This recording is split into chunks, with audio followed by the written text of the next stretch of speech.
I'm going to kick off. My name's Dan Fletcher. I'm one of the trustees of Sustainable St Albans, I also, one of my roles as a trustee is to head up the events team, and we put on events from time to time. And this is one of them in my team as well. Talia and Neve, who are co-hosting tonight and will be helping out on the chat and with any technical issues that they may come along, and we'll be posting things in the chat as well.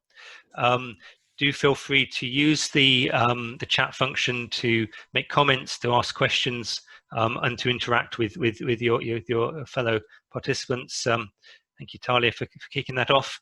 What we hope is that you will have some questions as we go along, and that we'll be able to fill those questions to the panelists and get a discussion going. So that's the way we're hoping to work.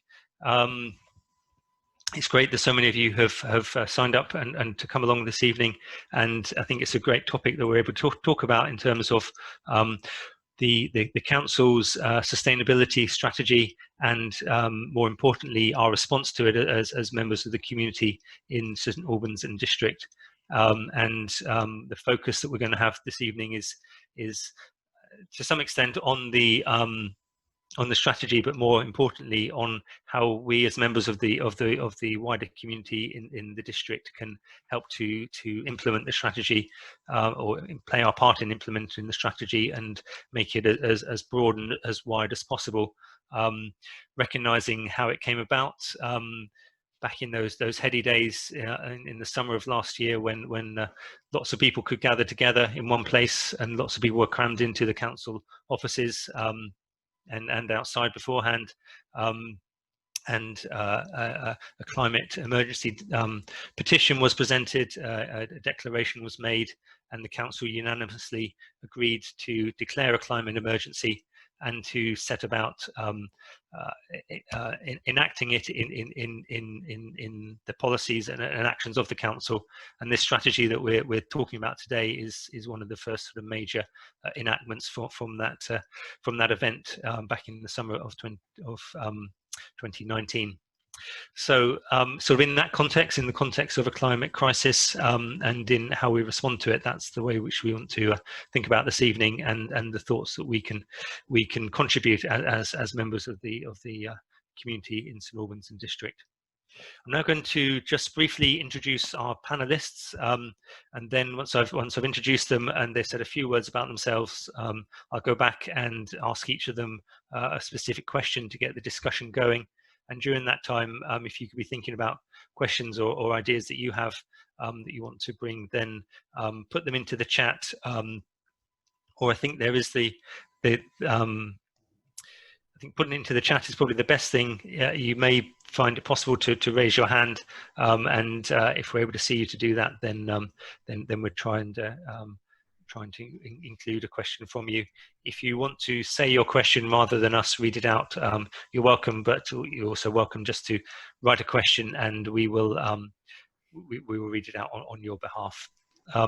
So without any further ado, I'll just go around the panelists and ask them to introduce themselves. I'll start off with Chris White, leader of the council. So Chris, do you want to just say a few words about yourself? I'm sure you're known to many here, but just to introduce yourself. Hello, I'm Chris White, contemplating a picture of myself in the way the Zoom has been set up, so I will try not to be put off by my own visage. I am the leader of the district council. I'm also a county councillor, and I have been a councillor for nearly 28 years. When I was about to say took control, it's not quite like that. And when we formed an administration in 2019, the first thing we did was to declare a climate crisis, and that matched the petition. Thank you very much for that. And yes, the resolution was passed unanimously at the relevant meeting. But up to that point, there hadn't been a great deal done on the climate emergency. And indeed, that sort of language wasn't being used. It was climate change rather than climate emergency. And so we feel that we've done a step change. This is one aspect of it.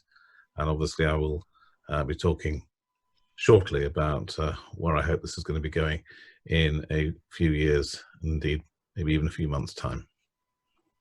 Thank you. Next up, I'd like to introduce Will Tucker. Good evening. Good evening, everyone. I'm a district councillor for St Peter's Ward in the centre of St Albans City for the Liberal Democrats. I also chair the Climate Crisis Response Working Group, which is the group of councillors and members of local community groups involved in climate change and the environment who advise Chris as the leader of the council and the portfolio holder for the environment and climate change on the policies of the council. In my past, I've also been a professional campaigner, including running Oxfam's climate change campaign, and at the moment working with the Wellcome Trust on our work influencing around the kind of intersection of health and climate change. Great. Thank you very much, Will. Great to have you here.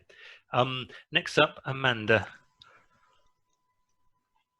Hello, I'm Amanda Yorworth, and there we are. I'm Amanda Yorworth, so I coordinate St Albans and District Friends of the Earth, and in that role I was invited also to join the Climate Crisis Response Working Group, and therefore was able to see how the Council's Net Zero Carbon Action Plan took shape. Great, brilliant, thank you. And if I can ask Tim to say a few words, introduce himself. Tim Hill. Hello everyone, I'm Tim Hill. I'm Conservation Manager with Herts and Middlesex Wildlife Trust. I've been in this role since 2004, and my role is primarily with work in the wider countryside. The Trust does manage 44 nature reserves across the counties, but I focus on working with landowners and anyone else who has the opportunity to make a difference for nature in Hertfordshire and Middlesex. I lead on the rivers work, our Living Rivers project, conserving water bowls and everything else associated with rivers. In a voluntary capacity, I'm also a trustee with the Hertfordshire Natural History Society and Herts Bird Club, and I'm a resident of Harpenden, so part of the community here. Thank you very much. And we had hoped to have Jess Simmons with us from the Student Climate Network, but unfortunately she's had technical problems today, so hasn't been able to attend. Her Zoom has been conflicting with her laptop, and the two of those are quite important to work together well for this evening, so unfortunately she can't be with us. But so the last panelist that I'm going to introduce is Catherine Ross. Hello, good evening. So I'm Catherine, and I am a trustee of Sustainable St Albans, and I was very proud to speak at the council back in July 2019 to present the climate emergency petition along with Mimi, and was just so happy and so excited that night when the unanimous declaration of the climate emergency went through at the council. Since then, Sustainable St Albans is one of the groups that has a seat at the Climate Crisis Response Working Group, and I'm generally the trustee that attends on behalf of Sustainable St Albans, so I've been part of contributing to the plan and strategy that we're talking about tonight. Great, thank you very much. Thank you, everyone. So these are your panelists for this evening, and we'll be referring back to them over details of the strategy as we go on, and questions that you have will be addressed to the panelists. And because they've been involved in developing the strategy, they'll be able to answer specific questions about it. But more importantly, what I hope is that we'll be able to have a discussion around how we as members of the community are able to respond to that strategy when we think through some of the details of that and think of it through different lenses. But to start off with, I'd like to ask Chris to talk a little bit about what you feel is the ultimate vision for the strategy. It's been quite a while putting together. A lot of thought and energy has gone into it. But can you tell us about the vision behind it? Well, first of all, it's not an end product. It's a beginning product, and it's a document which needs to be refreshed. I wouldn't say constantly, because that way madness lies, but it needs to be challenged, updated through legislation, through new thinking, and in relation to local happenings like the developing local plan. It is not a document for the council. It's something that council has to take note of, and I'm pleased to say that every department has environmental champions now, marshalled by the officer of the council who's done most of the work on this. So I guess one of the ultimate visions is to make sure that all the work of this particular council reflects constantly all aspects of the climate emergency, all aspects of the document and its successor editions. What we mustn't have is a situation, in the council at least, where it's regarded as a specialist topic. Every officer of the council is expected to understand the importance of finance. They don't have to be financial whizzes, but they need to understand that there is a budget, and they need to stick to the budget, and they need to find ways to save money. The same must apply equally to climate. It must affect everything that everybody does. And that's not that easy for some officers. The housing department's really good at this. New housing already has electric charging points and ways of consuming less energy. I'm not sure the planning department's there yet, and I think we have an interesting battle now that we've withdrawn what was frankly an increasingly out-of-date local plan to start saying, hang on a second, new housing, it's got to be much more environmentally sound. We've got to be having conversations about whether gas boilers should be allowed at all and from which date they should not, and insulation, and etc., etc. But it's also important to affect other councils, the county council, which also has declared a climate emergency. I mean, they're easy things to declare, they're not so easy to implement. And whether the county council is actually doing enough on any of these issues remains to be seen. The reaction to COVID, in some cases, actually made it more difficult for cyclists. I mean, so what's the point of that? So smart thinking at Herts County Council is something that we need to try and influence. I'd also say, though, that this has nothing to do simply with local government. It's got to be all of us.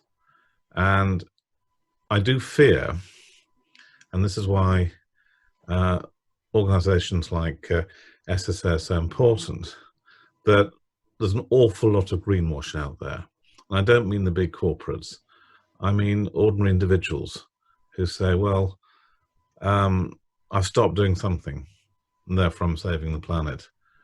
It's a lot more than that. So if people are worrying about the climate emergency, why are they still driving an SUV? Why are they flying abroad on holiday? We've actually got to get it embedded into people that, for instance, aviation, which is to some a key employer, to some a very convenient place called Luton up the road, is one of the great drivers of the climate emergency. It's not as bad as the US, but frequent flyers in particular throughout the world are great challenges of this. And so we've got to get people to ask questions about food miles, where they go on holiday, how often they go on holiday, whole of their lifestyle. It's not easy for a lot of us to change, but all of us have to. And therefore influencing every single person to change their ways, every year to plant a tree, to find cheaper forms of transport, to walk rather than drive. All of these things are all of our responsibilities. And I think ultimately, therefore, the vision is to get all of us to change our ways, and radically.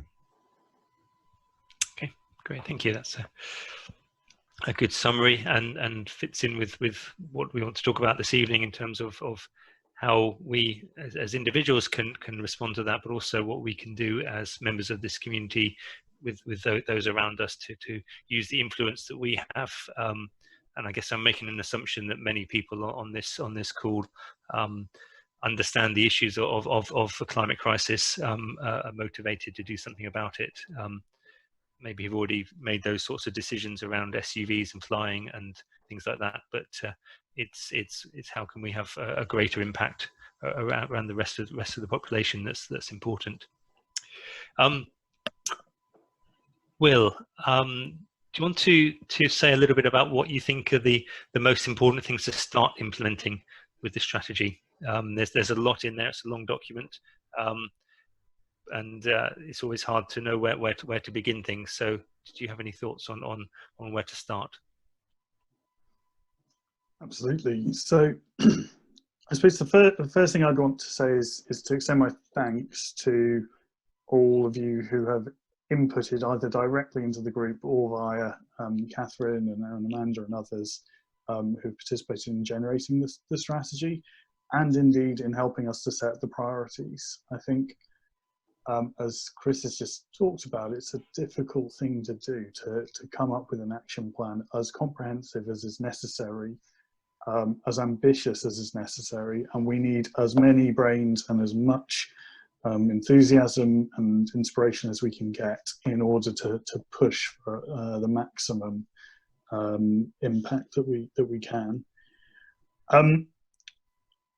In terms of the most important actions, I'd split it into 3 categories of important things. So the first is, look, one of the areas that this strategy deals with is how the council can reduce our own carbon footprint.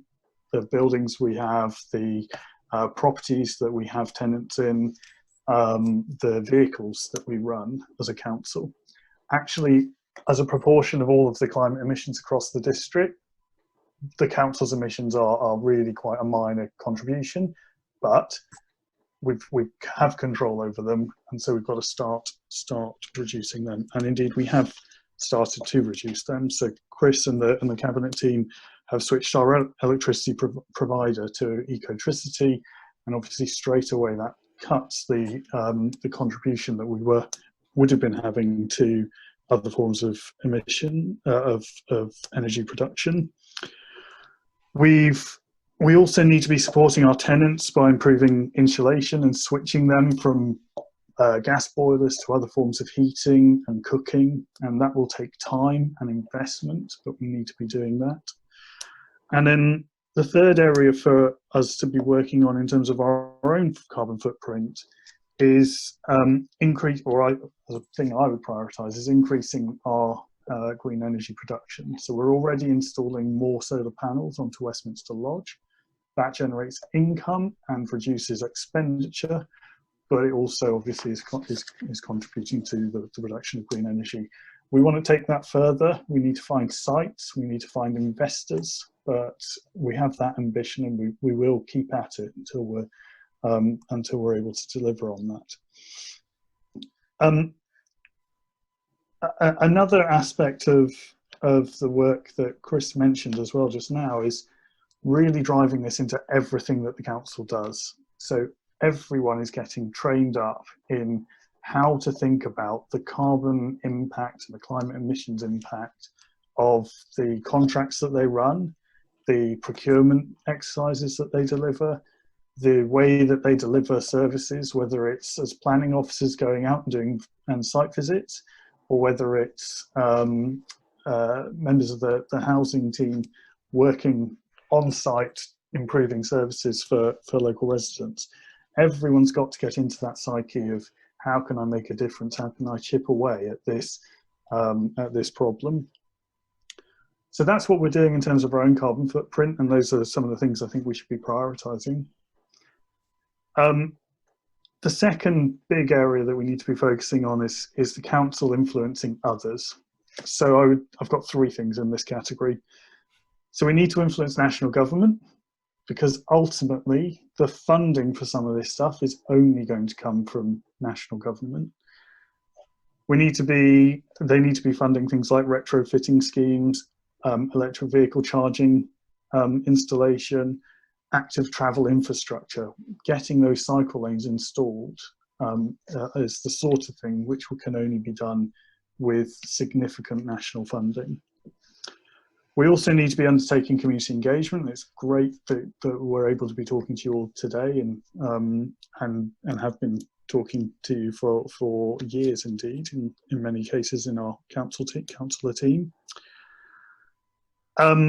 Backing local campaigns, using our influence as councillors where we can to nudge, but also using the council's ability to nudge. So when we are engaging with constituents, with residents, we need to be nudging people towards better behaviours.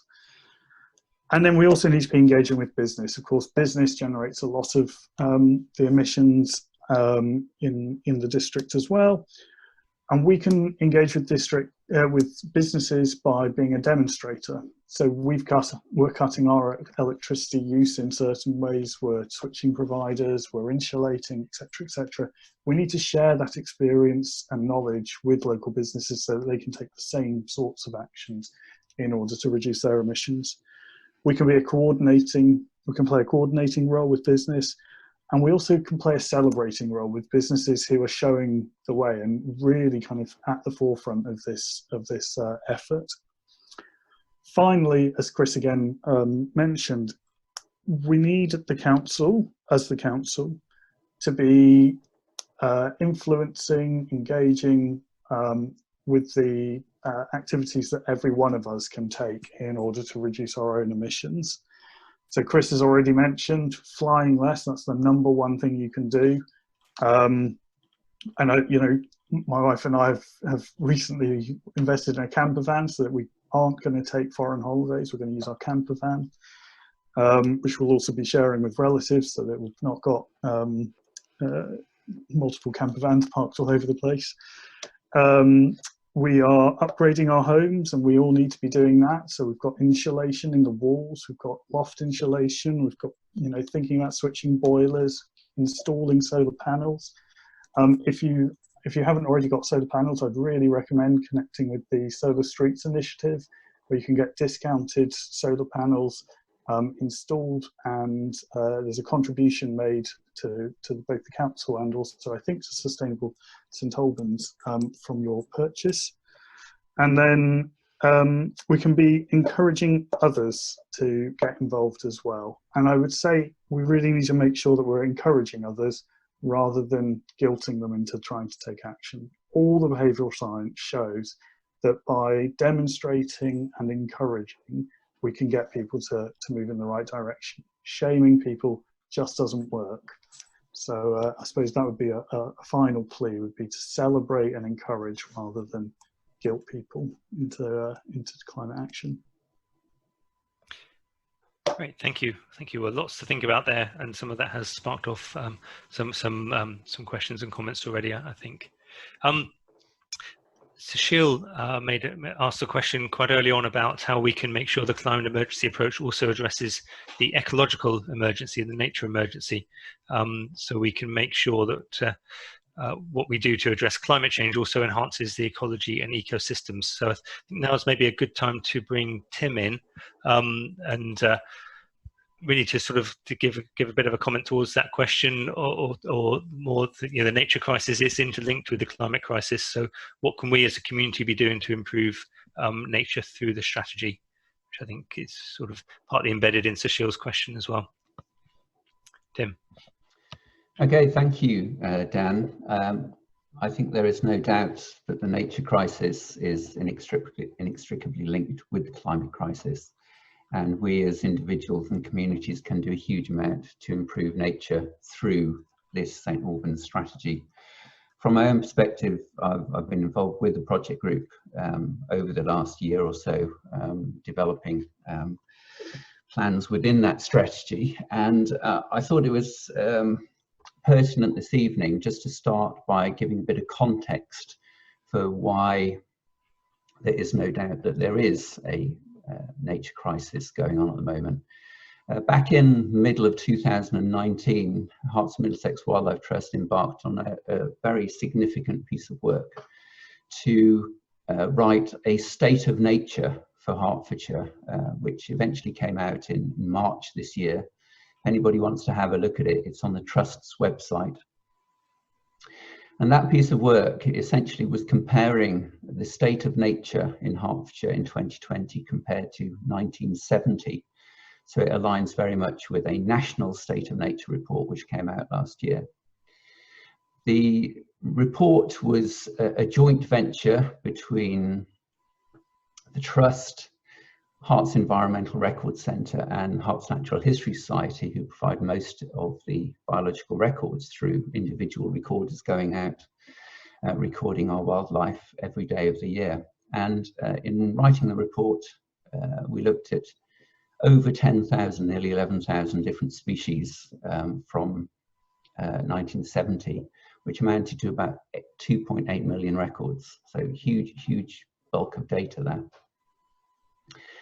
And in concluding from that assessment, there were 84 local extinctions in the last 50 years in Hertfordshire. 84 extinctions, so we've lost 84 species. A couple of them that you might well be aware of, white-clawed crayfish we lost from Hertfordshire during that time, and one of our most iconic birds, the nightingale, glorious song, that was lost in that time as well. So tangible losses to our biodiversity in the last 50 years. The report also identified over 1,500 species of local conservation concern that we really need to keep an eye on going forward. Hertfordshire has a significant responsibility for those. And in identifying all of those concerns, what was the conclusion? What was our call to action? Well, on that basis of what we found, pretty miserable story really, we've called for the creation of 22,000 hectares of wildlife-friendly habitat over the next 50 years to, in some way, provide the right basis for nature to recover and ideally to increase. It's making space for nature. This is the most important thing. Nature is being squeezed in every direction at the moment through all sorts of reasons. You only need to drive around Hertfordshire to see it happening before your eyes. So that's a message I really want to hang on to through my answer this evening. We all need to make more space for nature. Whilst the climate crisis strategy was being developed, there was also another piece of work that the Wildlife Trust was working on with St Albans District Council and the St Albans Environment Action Group. And this is Wild the St Albans. This is a project that started in 2019. A group of concerned individuals came together and said, what can we do to make St Albans more biodiverse, more wildlife friendly? And through our discussions, we concluded that it should be a project called Wild St Albans. And I'm delighted to let you know this evening that this will be now starting very, very soon. And most importantly, relating to this question this evening, this project will facilitate and enable residents and communities to make St Albans wilder by increasing biodiversity. It's all about individual action. Funded by St Albans District Council for 2 years and working in collaboration with the Council, Herts Environmental Record Centre and other groups, the Trust will compile initially a full audit of the district's habitats and species, which will form the basis of the Wild St Albans plan. Clearly, unless we know what there is in St Albans from a biological perspective, we don't know where the priorities lie for conserving it for the future. We need to know what the rarest species of wildlife are there, because we need to focus our attentions on those. The project will recruit a dedicated Wilder St Albans project officer who will support and give advice to community groups to develop projects to make St Albans a wilder space by conserving and increasing the wildlife habitats that we've identified through that audit. The projects themselves will be recorded and promoted through a Wilder St Albans website-based plan. So essentially Wilder St Albans, the plan part of it, will be a website. It'll never go out of date. It'll be accessible to everybody 24/7. It'll be a one-stop shop for people wanting to know about the wildlife of St Albans and what they can do to help. That's the really important thing. And the website itself will become a forum of ideas, and it will be a way to monitor progress against the objectives that we will set through developing those ideas. Residents themselves will be encouraged to get involved and put forward their own wilder schemes and actions. And the Wilder St Albans project officer will help residents to make their ideas reality through advice and training. That's the critical person. So we need somebody who's really, really good at working in this urban and semi-urban type of habitat. So in terms, Dan asked me to highlight some key messages or things that I think we as individuals or local community groups can do to contribute. Well, get involved with Wilder St Albans. It's likely to be launched now around about April next year. So that's something to look out for. But I would ask everybody if they've got any ideas for getting involved and making St Albans wilder. The Wilder St Albans project is the place to do that, because it'll bring lots of like-minded people together. We can inspire one another, help one another to make a difference. And it's based loosely around the Riverlea Catchment Management Plan, which again, you can have a look on the website. We've learned from working to conserve chalk rivers over the last 6-7 years or so, and we'll be putting that into practice in St Albans as well.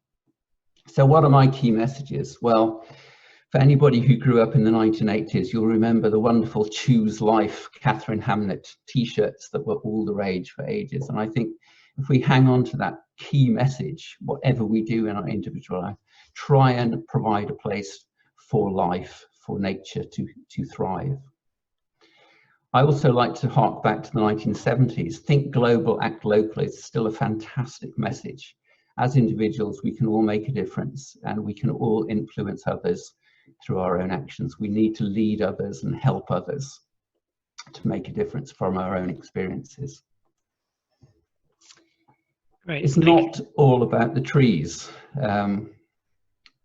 We need to take a holistic approach to habitat creation to combat the nature and climate crises.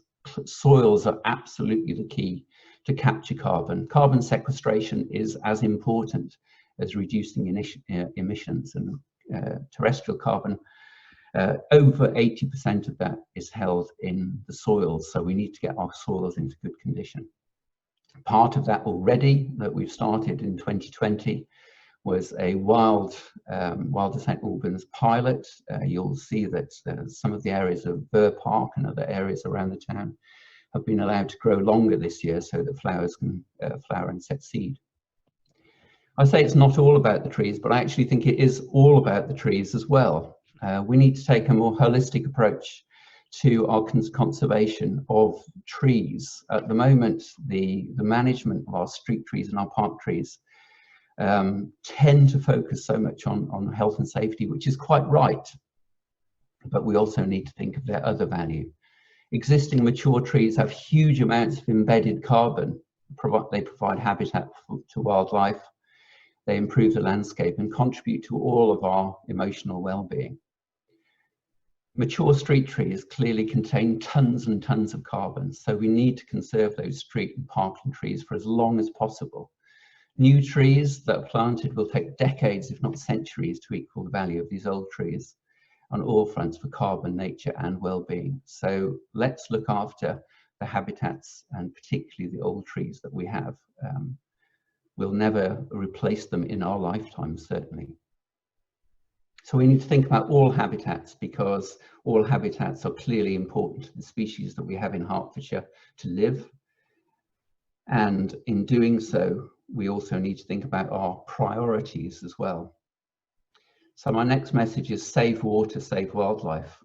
in St Albans, every one of residents uses about 152 litres of water per person per day, compared to the national average of 142. And that consumption of water has a huge impact on our globally rare chalk rivers. The River Ver runs through the middle of St Albans. So any water that we save will mean that there's more water flowing in the River Ver, and therefore the River Ver can thrive and support all those characteristic species. Last two key messages. Go wild at home. Wild at St Albans is not just for parklands or big open green spaces. We can all make a difference at home. And I would really urge you, think about planting a tree in your garden if you have one. The right tree in the right place. Think about its impact on you and your neighbours, but there's a huge selection of trees there. And in your gardens, again, make space for nature. Set aside a bit of the garden for wildlife. You might want to create a wildflower meadow as part of your lawn. You might want to create a woody space at the end of the garden for all the bugs and everything else. But the best thing you can do by far is create a pond. Ponds are wonderful for biodiversity, so think about doing that. And finally, this goes back to the post-war years. I don't remember them myself, but fantastic message again. Make, do and mend. There's embedded carbon in everything we buy and use. So from an individual perspective, we should all try and buy less, and whatever we do buy, keep it for as long as possible, because there's so much carbon in there, and that's an individual contribution we can make to the climate crisis. And some of those other messages there, how we can individually contribute to the nature crisis as well, and try to turn things around by doing that. But Wild at St Albans is a clear and complementary plan to help with the climate crisis strategy that we're talking about this evening. Thanks, Dan.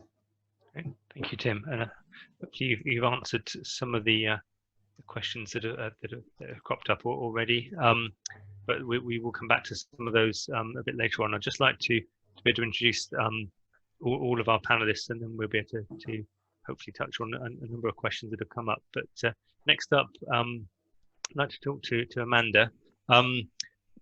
One of the things I wanted to talk about was the Friends of the Earth in St Albans has lots of supporters across the district. So do you have thoughts about how they can all get behind the aims of the strategy? But some of the questions in the chat as well are sort of around policy and influence type issues, which I imagine Friends of the Earth has views on. Helen has talked about divestment from fossil fuels. In part in nature, it's come up around the county council, but there's obviously individual changes that can be made, and also pressure put on larger bodies, which we can potentially make. And some of the other comments that have been made already around influencing national government and national funding, which can influence what we do here in the district. You maybe have some thoughts on that as well, Amanda. So, okay, over to you. Thank you very much indeed, Dan. Yes, indeed. Well, some great points there already, and so I would like to agree with them and simply add to them. I think the first point that I would make is, we're here this evening talking about this amazing plan that the council has come up with, the challenge that it set itself, and I think we are. It is us that the council is representing, and I think that we need to hold the council to account. We need to be checking actually what the council is doing and feeding back. And I don't just mean that in a negative way. Obviously, if we see things that we think are in contravention of a move towards carbon net zero, then we should call those out. We should mention those to our councillors. We should show that we care. But I think it's equally important to call out the positive things as well. To if we see another cycle lane, or we see a new car charging point, we see insulation being installed in some council housing, for example. I think that we need to comment positively to show that this is the kind of action that we welcome, because actually it's this kind of feedback that keeps our elected representatives going, that shows that we understand that this is the right thing to do, that this is what we want them to do. All too often, it's the naysayers, it's the people opposing the cyclists, it's the people saying that the installation is a waste of money that get heard, and we have to make sure that instead it's our voices that are heard instead. And as I say, those very much need to be voices of encouragement as well as voices of criticism. I think we need to show that actually we care about climate change very much, that it's something that for us, it's a vote winner, it's something that we want to see our taxes spent on. Then another thing that I think that it would be really great if we could all come out of this doing is just to take a look at a website, something like, there's a website called Count Us In, and it, rather than me giving you one particular thing that I think you should do, it sets out all the major ways that have been scientifically looked at, so that they're all proper ways that you can cut your carbon emissions, and you can choose for each person that their major source of emissions will be different. If you'll know if you're a frequent flyer, in which case that will be an area that you'll need to take action on. You'll know that if you've got a big drafty house that you spent a fortune on heating on, that's perhaps the area that you can make the biggest gains on. Or it could be perhaps you eat a lot of meat. Obviously that would be another area that you could start taking some action on. And even perhaps if you're lucky enough to have any savings, apparently having your money somewhere where it's being used to do climate good rather than climate bad can make an enormous difference to your effect on climate change. So there's lots of different actions that we can take. As I say, take a look at that website. That's if you just search for Count Us In. And the nice thing about going to a website like that is actually if you pledge to do something, you do it, then your contribution will all be totted up, and you get the gratification of seeing how you're making a small contribution to a larger movement. Another thing I would say, I agree with Tim, get involved in a local group. St Albans Friends of the Earth, we'd love to have you as part of our group. We'll be taking actions to the local level, but also trying to influence policy at a national level as well. Or again, with a group like Sustainable St Albans or the Herts and Middlesex Wildlife Trust. Actually, if you join a group like this, it just sort of amplifies anything that you're able to do. You have the added effect of being part of a bigger group, and then just also in your circles. Going back to what Will was saying, when you see something on Facebook or on social media, or just with your friends, if you see somebody doing something, they're trying to do something good for the climate, just a positive comment. Just whilst you're out cycling or whatever, a smile on your face, so it looks like something that you want to do. Just something, as I say, to give a positive image of trying to do the right thing by the climate, to make people feel good about that kind of action and make that kind of action feel like the right thing to do, I think will take us a long way. Thank you very much. Thanks. That's great, Amanda. Good thoughts. And lastly, to Catherine from Sustainable St Albans. And I want to kind of combine two things into this question. One is Catherine, for you to talk about where you see Sustainable St Albans fitting into how the strategy is implemented. But Helen Trenchard had a question, and hi Helen, good to have you on this call. You talk about, Helen asked about the Climate Emergency Working Group and how it functions, because she sees it as a key group to ensuring that the report isn't just a report on the shelf. So as part of that group, Catherine, perhaps you could talk a little bit about the functioning of the Climate Crisis Response Working Group and your part in that as well, representing Sustainable St Albans. Good. I'd just like to I'd like to start with just a quick reflection of how far we've come in 2 years. Because 2 years ago, I think at that point, I had the idea of doing the petition. And we were just at the first handful of councils that we were seeing around the country starting to declare a climate emergency. And it seemed like utterly radical. Such a bold thing that some councils were doing, declaring an emergency. And then two things happened in parallel: was developing the petition idea and starting to gather signatures, and simultaneously council after council after council after council declaring a climate emergency. And then our own, thank you, Chris, our own council bringing the motion July sort of 18 months ago. And then now, having formed a group and got to this point with a plan in place, it may look sometimes from the outside like maybe it's a little bit glacially slow, but if you think at how far we've come in 2 years, I think it's a huge credit to a lot of people. One of whom is Candice, who's the sustainability officer, who's quietly in the back of this call, but I just thought she deserved absolutely a name check. So Sustainable St Albans, what's our place in it? Our Sustainable St Albans philosophy is about engaging the community in really positive local action on the environment, with the philosophy that most of us can't influence things that are happening kind of policy level, but we can do more than just our own things, our own houses, and we can do more if we come together as a community. So all of our philosophy really is about community engagement around climate issues, environment issues, trying to inspire people, trying to inform people, trying to encourage them, trying to be a voice for the environment when there are so many messages telling people to buy more and fly more and, you know, do the opposite. So our role in terms of this strategy, you'll see when you look at the climate crisis motion, it has the two halves. It's got a half about the council putting its own house in order and dealing with its own emissions, and then it's got a side about doing everything it can to try and get the whole district to become carbon neutral.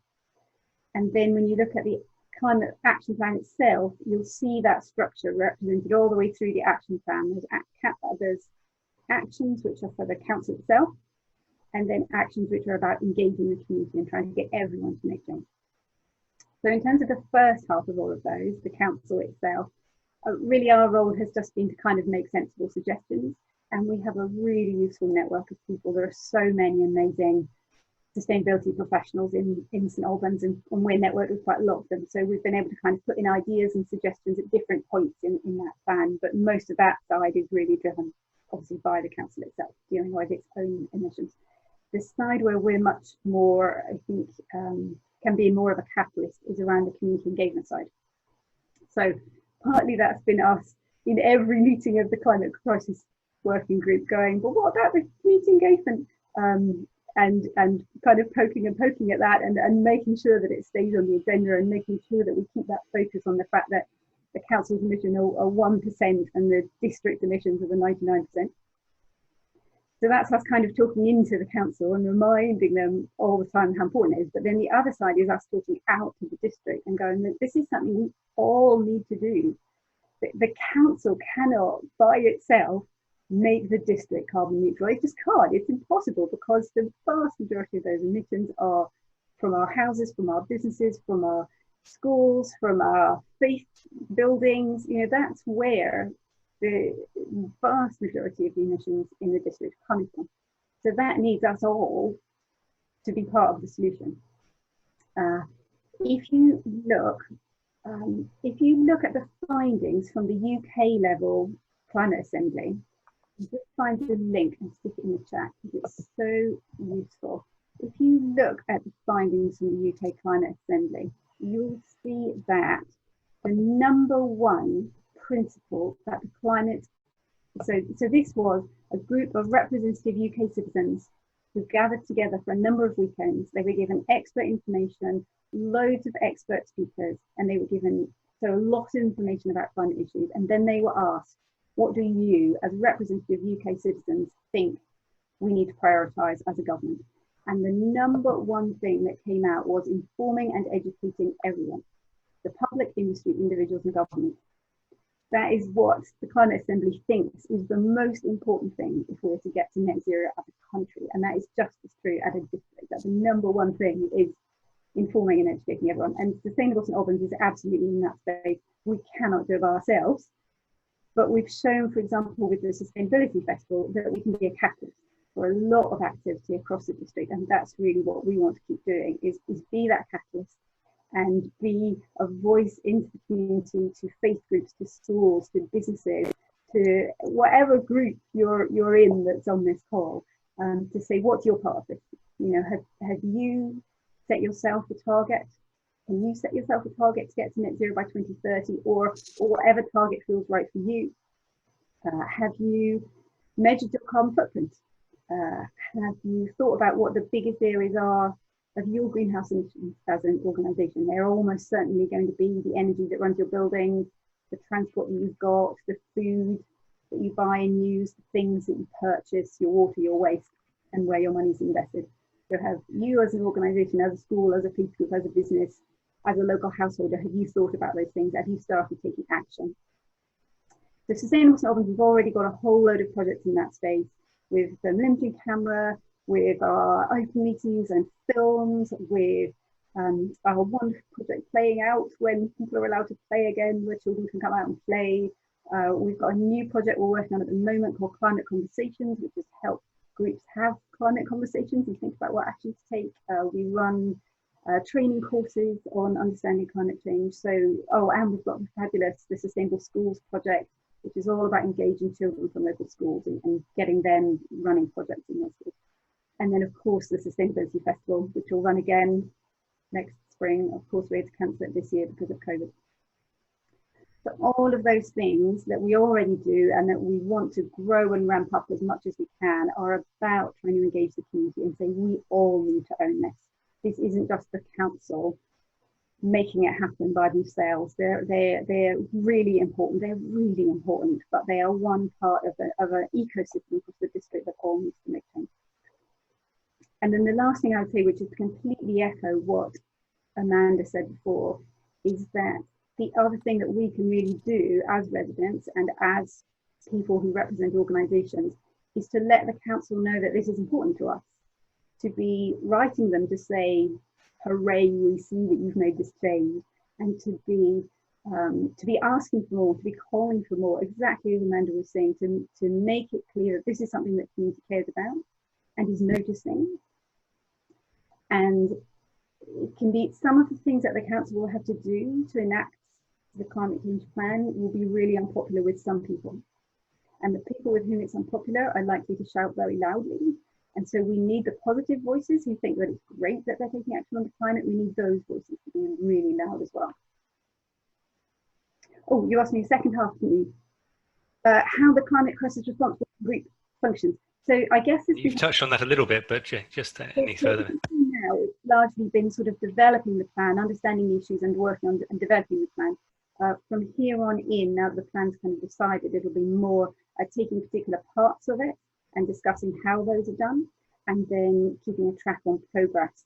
There's also an environmental scrutiny group that I think Chris White or Will Tucker would be better to speak about the role of the environmental scrutiny group, but the climate crisis response working group will be very much involved in this plan and taking it forward and how it gets implemented and making sure that things are moving.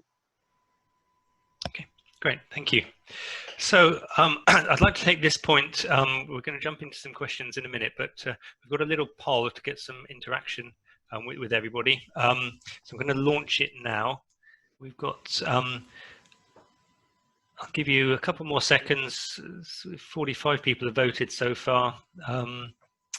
We bring it to a close just about now. And if I share these results.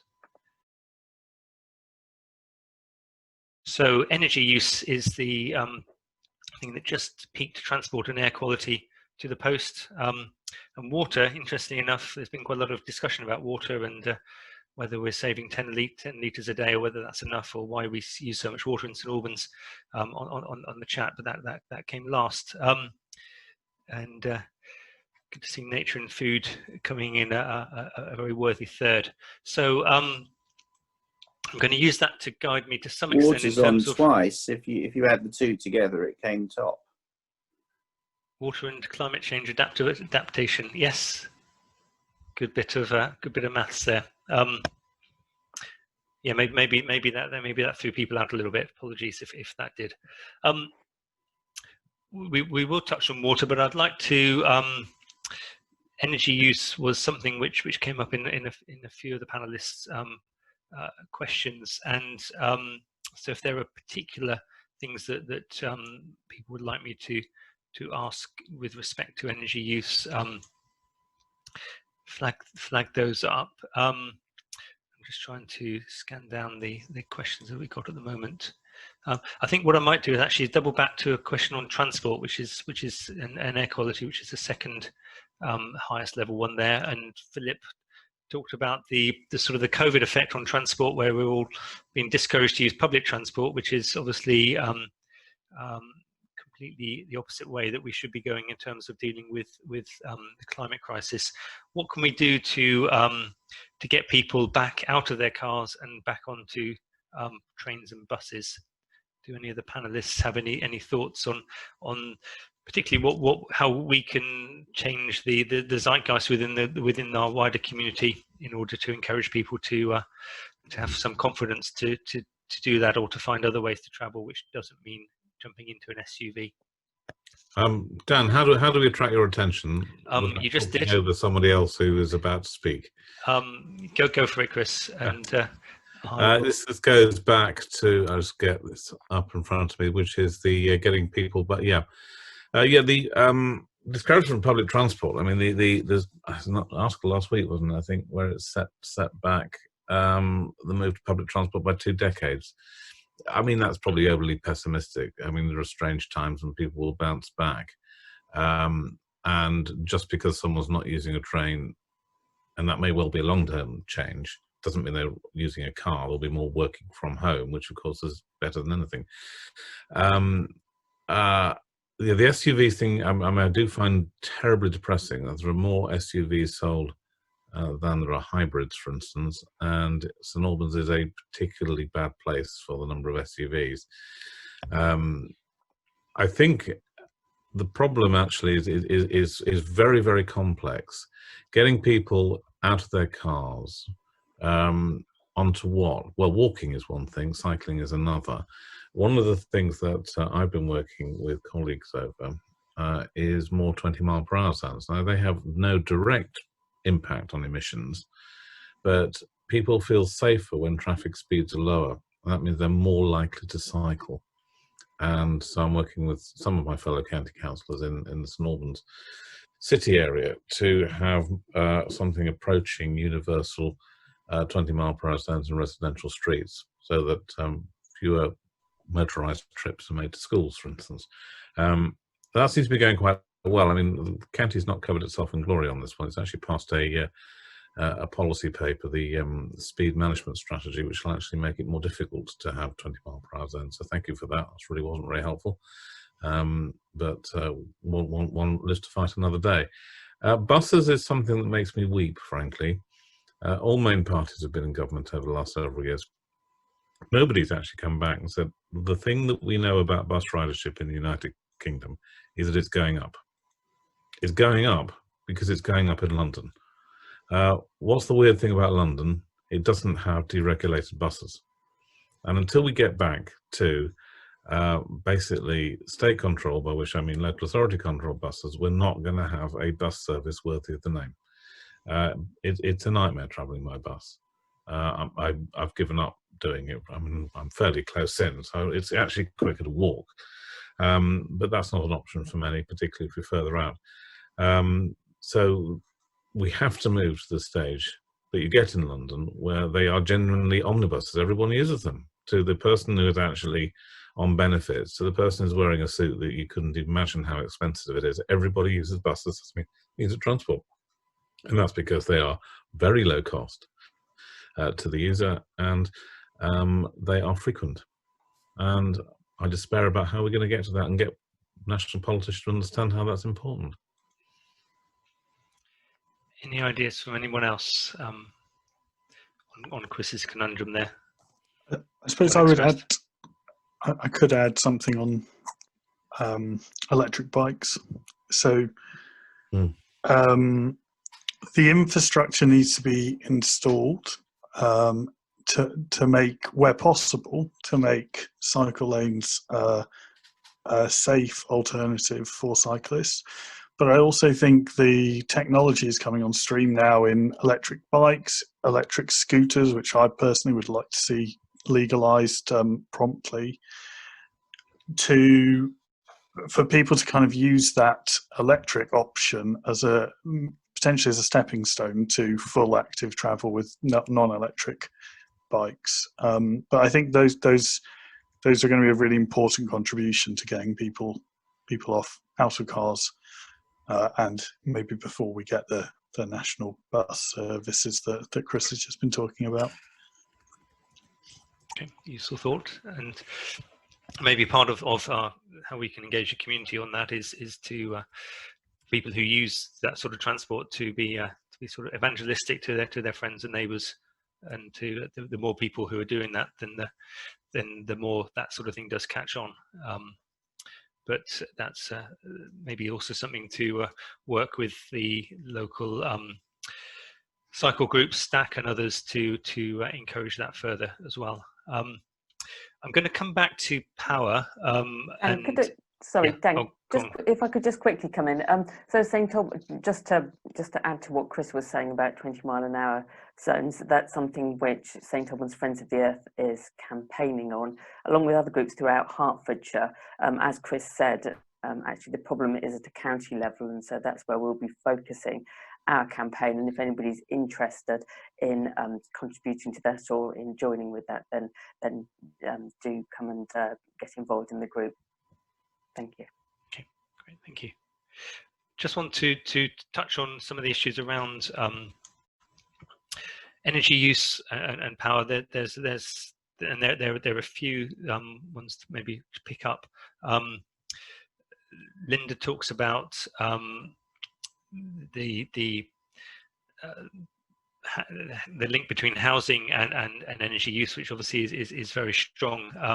So the question, pulling out linking in with the strategy on page 46, and mentions that there's the target date of December 2021 for planning policy to require high standards of sustainable construction, resource efficiency, on-site renewable or low carbon energy generation.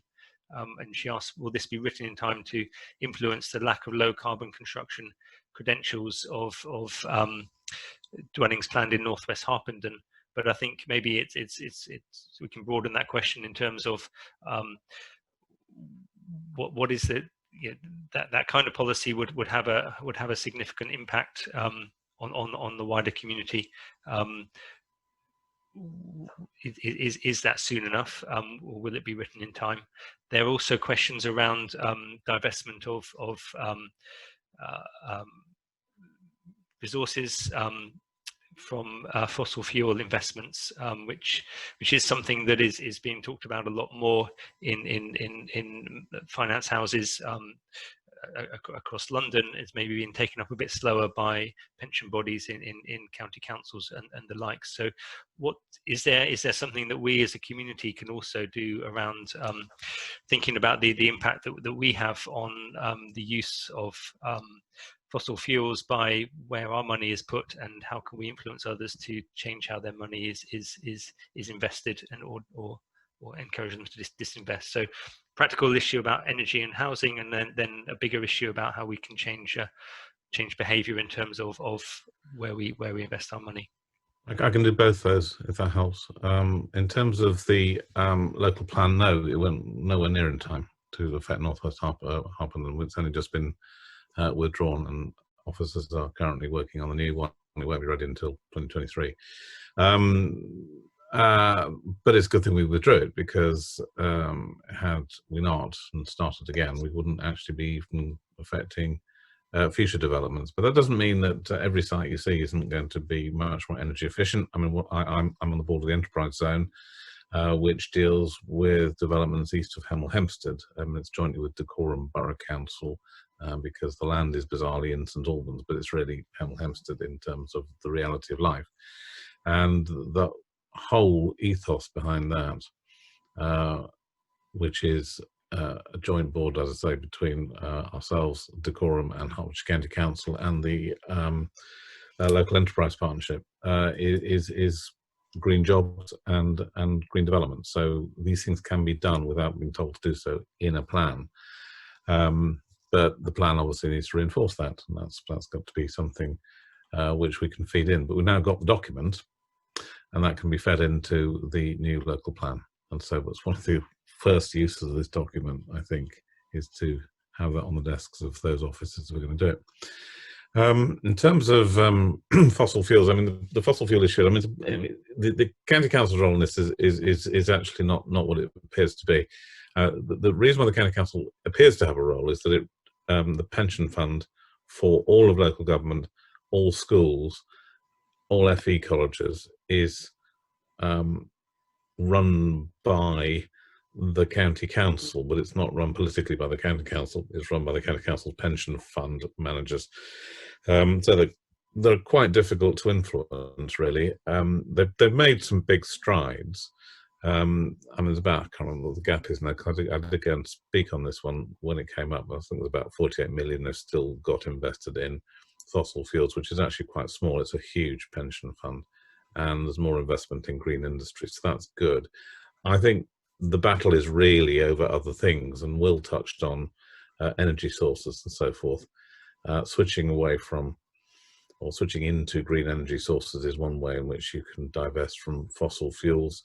And I mean, there's lots and lots of tiny little wins. I mean, it's not something, the approach to the climate emergency, and there's 100 actions already taken by the district council. And I'm going back to what Catherine was saying. You know, it seems like clear still progress, but it's amazing how much progress there is once you actually just stop for a moment and count. So we are looking, for instance, at a car club so that council officers can use electric vehicles. So rather than drive in and then use their own petrol car in order to do site visits, they would come in hopefully some other route, and use car club cars. The repair company for housing is going to be switching to electric vehicles in a year or so. So it's that sort of thing. Lots have multiples of those. And also trivial things. One of the things I'm not sure that councillors have yet realised is that our parking permits that we all have, which allow us to park in any residential CPZ, and indeed in the council car park, to go shopping if we wish to, we're going to make them pay for that as part of the budget cuts. And the reason why that's a good thing, other than it's not really sure it was actually the right thing to do anyway. All the reasons why this change is necessary is actually to remind councillors that they don't necessarily have to come into the council in order to have a meeting with an officer. There's apparently some technology available called Zoom. I don't know whether you've heard of this, where you can have meetings much more quickly and efficiently. So lots and lots of little changes which all mount up. Thank you. Any other thoughts on sort of the wider issues around divestment and I guess linking in with what Chris is saying there in terms of little changes that we as individuals can make, or we can influence others around us to make with maybe the groups or the organisations that we're involved with. Obviously, yeah, you can look at the county council, and there's a large amount of funds that they sensibly have some involvement over, but cumulatively the population of the district probably has more influence if they all did the same thing in terms of their funding than a single institution. Does anyone have any thoughts on that, on encouraging people to switch bank accounts, encouraging people to invest in different ways? Amanda. So if I just say briefly, yes, obviously looking at your own bank account, moving it if you're capable, if you can do. But the other thing to do is simply, go online, look out, whoever's in charge of your bank, and just write to them and say, I'm a customer. what are you doing to reduce the carbon footprint? What are you doing to ensure that my money is invested in things that are not going to make the climate crisis worse, but are actually going to help? And actually, you know, if all customers did that en masse, that's a very powerful tool as well. Thank you. So, Catherine, were you about to say something? I was going to agree violently with Amanda, as always. I was just going to say, so when I started my current job and I had to fill in the form about the pension, then I wrote on it, do you offer a fossil fuel free pension? You know, I would really like one. And I got like a perfectly nice, or kind of we're looking into it reply. So I set myself a diary reminder. 3 months later, I sent a little email going, oh, just wondering, are you still looking into fossil fuel pension? And then I got a perfectly blank reply, you know, and then 3 months later, and each time I get a slightly more positive response back. And it's just remembering that we have a little bit of power as consumers, as employees, as customers. Just keep gently, politely asking, and if enough people gently and politely ask, then our pension funds and our banks and the shops that we shop with will make changes because they think it's what they're being asked of by their customers. Great. Good plan. And I guess we can take that up a level, perhaps in terms of not just what we do individually, but organisations or groups that we're part of, or faith groups that we're involved with. If we can put some influence onto those groups to try to make a difference to all of their constituents, their members, then that influence that you're having is amplified even further. Okay, where are we? So yeah, Suzanne's put a link in there about ethical consumer, and they do have lots of good information in there about what happens to a whole load of things.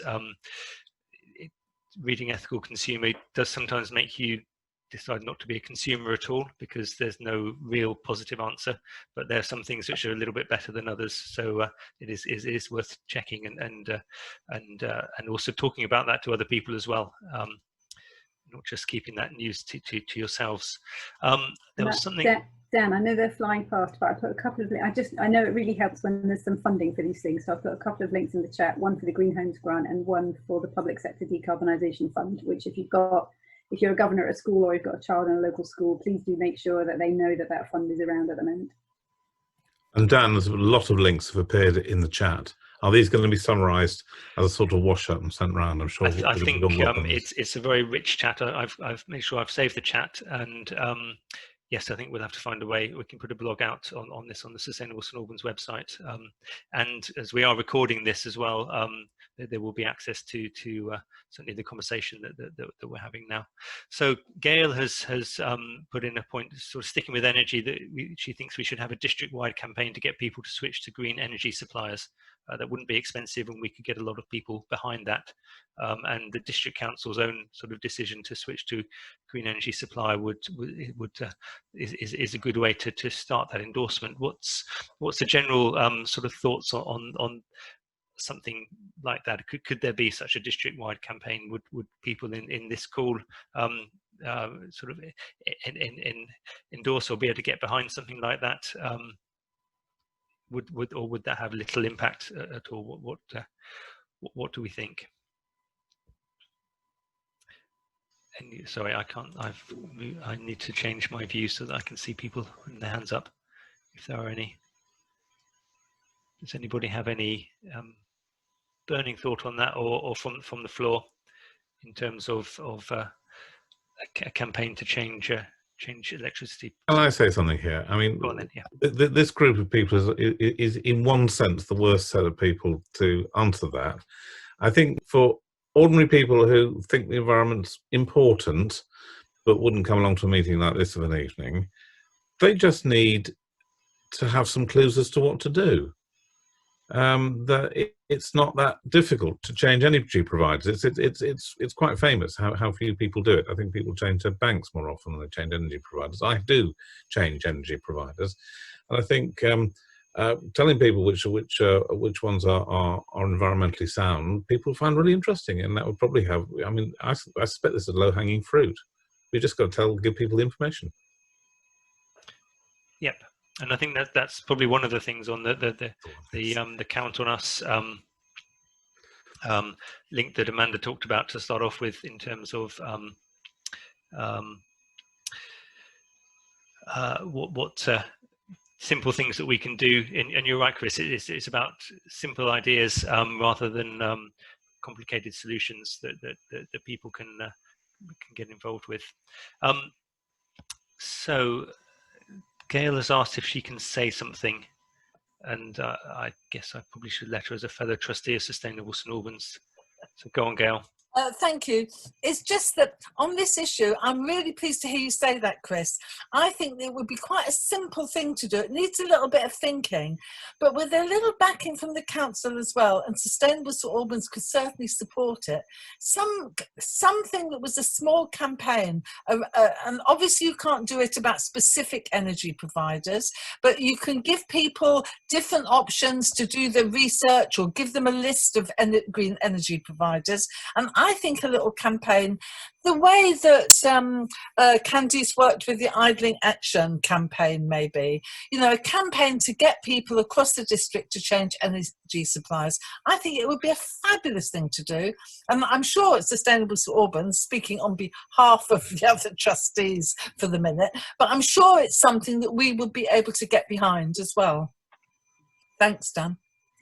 You can mute me now. I'm sure Candice and I can discuss this fairly soon. But equally, the point being that it's something that a bunch of us on this call representing different groups would also need to get behind and to make work, make it go as far as it possibly can. Okay, so I'm just trying to scan through where the last clue was that I had in terms of things to pick up. I don't know if there are any particular questions that some of the panelists have seen come up, which they are burning to answer in the last 7 minutes or so of our call.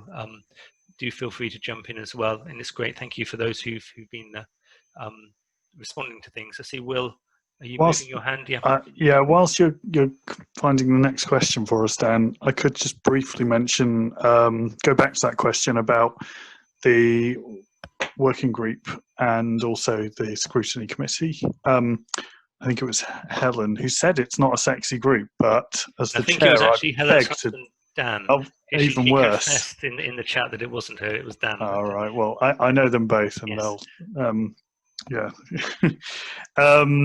So the group, as Catherine mentioned, the group up to this point has been very much focused on policy development and strategy development in the ways that Catherine described.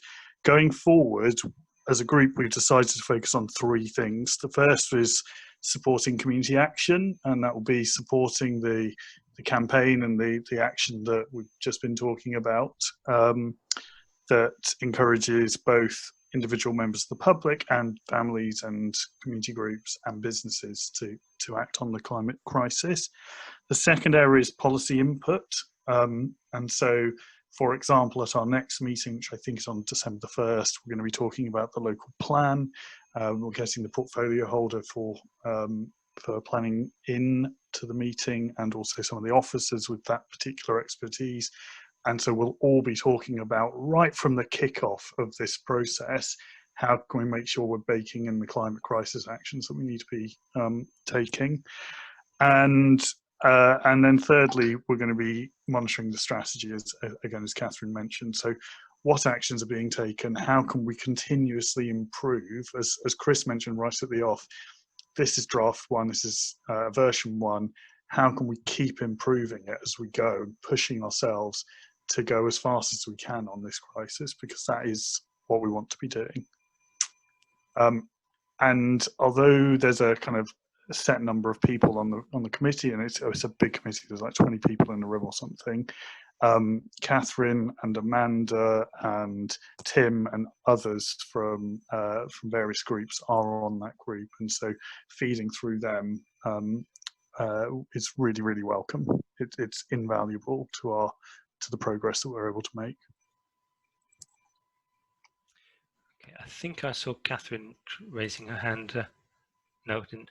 So there are some questions which I'd overlooked around sort of the nature crisis as well, and maybe just sort of picking up on the things which Tim talked about with Wilder St Albans, and there are a few people sort of asking maybe more specifically about publicity campaigns around that, or even sort of just trying to understand a little bit more about the green spaces in the district. Which of those bits are owned by the council, and what change could happen with those councils. So there's a bit about how we can get involved a bit more, and about how people are going to know more about Wilder St Albans. I don't know whether you want to pick up on that, Tim, just to reinforce some of the things that you said earlier. Yes, as I mentioned earlier, the Wilder St Albans. The current plan is that we will be recruiting for the Wilder St Albans project officer in the new year. And we will be beginning the audit with the Herts Environmental Record Centre in the next few months as well, ideally so that that piece of work is ready for when the project officer in post is in post. As soon as we have the project officer in post, clearly we then have the resource to be able to reach out to anybody who wants to get involved. And the idea will be that we establish partnerships around themes or areas within the town. There's some fantastic work already going on through the St Albans Environment Action Group, where local community streets are getting together to carry out improvements to habitats to allow, for example, hedgehogs to move through gardens, such that it's all a little bit more connected. So I will say that there will be a web page up, certainly on the Wildlife Trust website in the new year, to start promoting this as soon as we know we've got somebody to react to that. And I'm presuming that there'll be a similar signpost from St Albans District Council as well to that. But all the social media that we will do as much as we can to raise awareness of it, and use existing networks such as St Albans Tree Action Group, Friends of the Earth, people that are here this evening. So I'd be very surprised if it isn't easy to find out about it when it happens. These partnerships, I think, are the really important part of it, because we do, as I said in my answer earlier, it's all about us facilitating and enabling people to do what they want locally to make a difference for nature. So that's the most important thing. We want to have an overall plan identifying where the priorities are, but the whole basis of this project is action by local people to make St Albans a wilder place. Okay, excellent. So I think we're very much coming up to time. We've got probably haven't touched on every question that's been asked. Apologies for that. Hopefully we've covered enough, or there's been enough interaction between panelists and the questioners to get some responses. But we will go through the chat later on, and we will put something together on our website, and we will be able to email everybody out who's come to this chat. I'd like to close with another poll. I'm just going to launch it now. 75% turnout, so that's not bad, is it? Okay, and then I'm going to end polling now. 77% turnout, thank you. So, and share results. Can everybody see that?